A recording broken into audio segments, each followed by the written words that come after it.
Erik, I want to speak about psychology because it's such a big part of football. So for you as a manager, when you saw the joy on your players' faces and the freedom of expression they were showing on the pitch against Barnsley, was that quite enjoyable? As I thought, it's a very difficult topic you choose, but you are right. I think is totally get that belief and see the joy what it can make when you are playing in routines and then everything is going automatic and you score some great goals and then you see the confidence growing. They also enjoyed it, and that's an important element of football as well, because when you start playing as a kid, you do it for your love of the game, your enjoyment, the passion.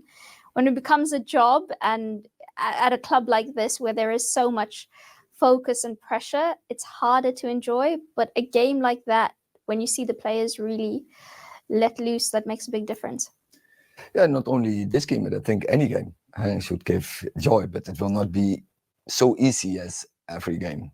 As against Barnsley, we know that as well. But also tough games can also bring a lot of joy when you have to suffer, when you have to sacrifice, when you feel that togetherness, and then still some patterns are going up, then yeah, it gives a lot of joy. And that is, by the end of the day, why you're starting football. You know, what definitely helps, you want to bring in some patterns. And you saw the patterns in those games after 20, 25 minutes into.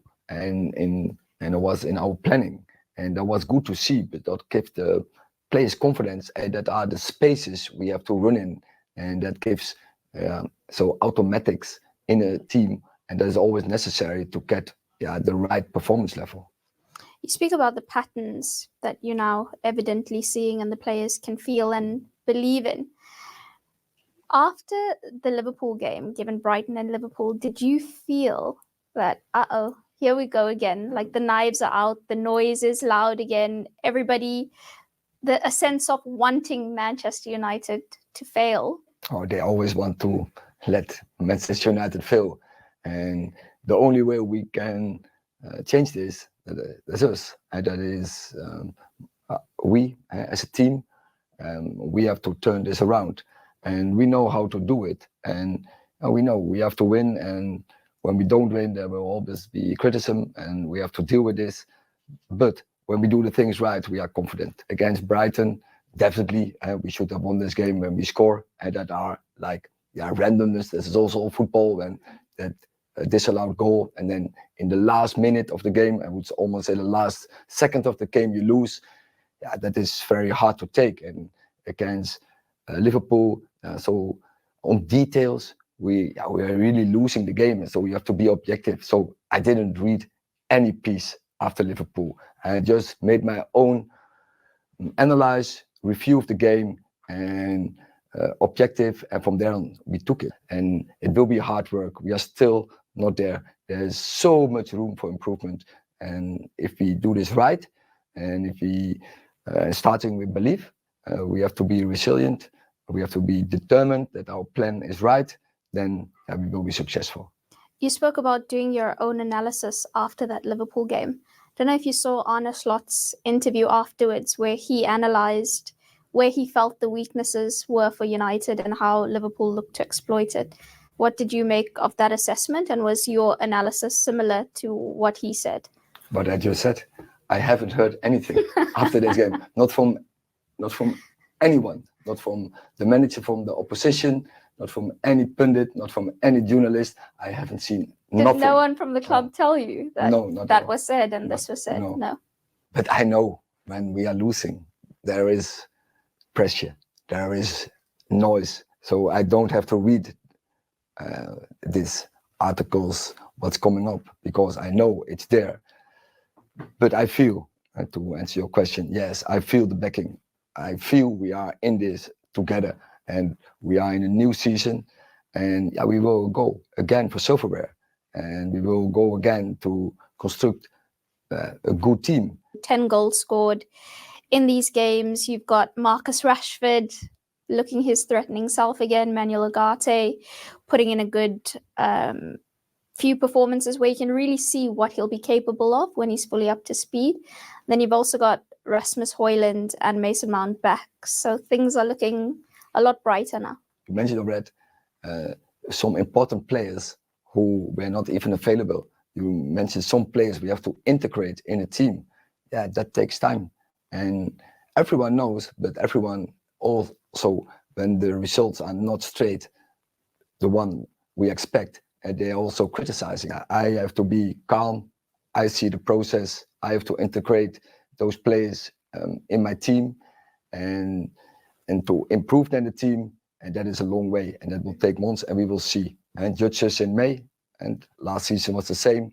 Lot of noise, judged, but we will see what happened in May. Speak about Marcus Rashford, and a lot of people view his goals as, you know, a boost for himself, but it's also so important for the team, because then you have Alejandro Garnacho. He's so young, he doesn't have to shoulder all the responsibility. You don't have to rush Højlund back. Xerxes can acclimatize without additional pressure if Rashford's also back amongst the goals. Yeah, so you see that we are improving as a club. And for 2 years ago, we didn't have those alternatives in the front line.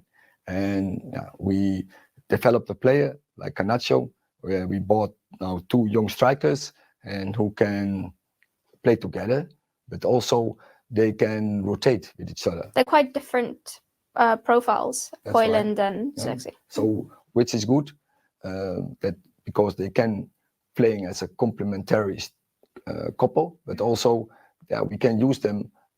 Depends on the game, what the game is needed. So, which is very good for a team to have this in your squad.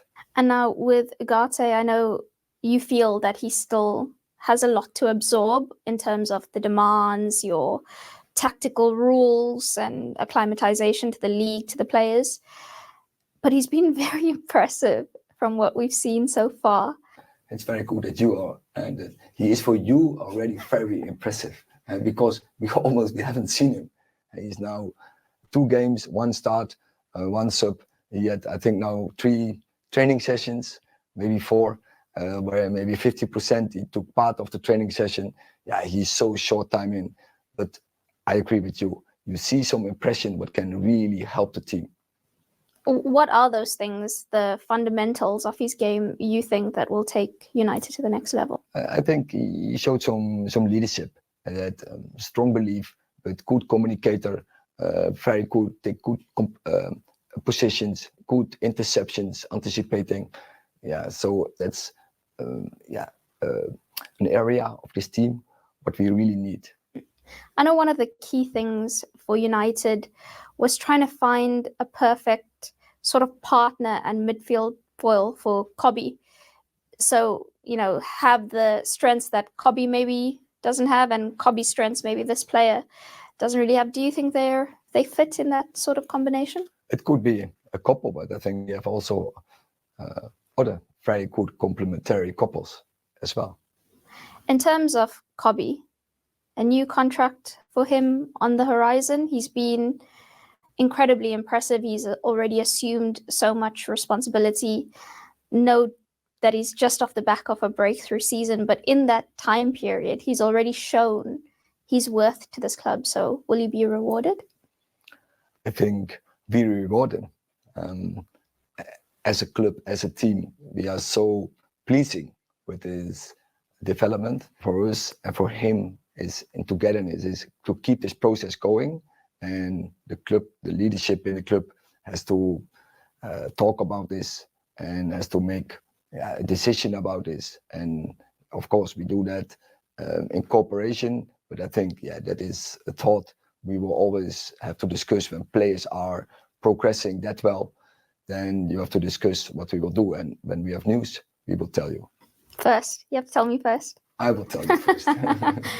When we spoke in the summer, we thought about a lot of the attributes you wanted to add to the squad. The physicality, higher ceiling, different dynamics in terms of the profiles, versatility. Do you feel that you've got that as much as you wanted it in the squad now? I think, yes, that always you have always wishes that will keep. Because you're always thinking about how can I improve the team even more. Where is say really the end point, and you are, how can I work to this? But it will never be.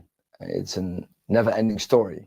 But I think we have done very cool transfers in. Now we have to make it a team, and yeah, therefore you need patience. We have to work very hard. We need some time on the training pitch, which we almost don't have. We have so many games to cover, but still every single minute we have get the right patterns in, and take it from there and get the right results.